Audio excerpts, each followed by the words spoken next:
ভগবানের জন্য নিজের সংসার পরিজন স্ত্রী পুত্র সব ত্যাগ করছে। তার প্রমাণ আমার মহাপ্রভু মাকে ত্যাগ করেছে, নিজের স্ত্রীকে ত্যাগ করেছে, সন্ন্যাস নিয়ে চলে গেছে ভগবানের জন্য, ভজন করবে বলে। শিক্ষা দিয়ে গেল প্রতিটা জীবগণকে তেমন হতে হবে মা। এ জগতে ভগবান ছাড়া আমাদের কেউ নাই, পরম বন্ধু হচ্ছে ভগবান।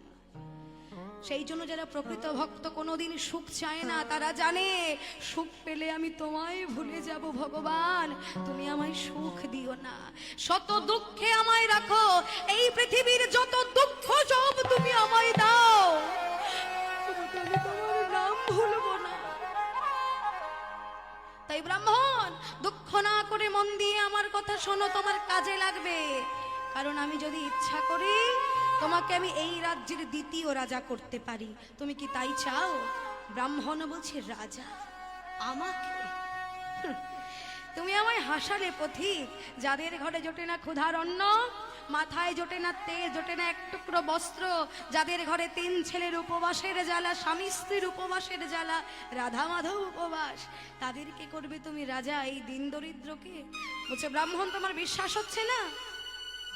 তুমি আমাকে কিন্তু চেনো না। আমি যখন তোমাকে কথা দিয়েছি তোমাকে রাজা করব, তখন আমি তোমাকে রাজা করেই যাব, তোমার আর কোনো দুঃখ থাকবে না, কেউ তোমাকে গরিব ব্রাহ্মণ বলে মুখ ফেরাবে না। কিন্তু ব্রাহ্মণ, আমি যে তোমাকে রাজা করব, এর বিনিময়ে তুমি আমাকে কি দেবে? কারণ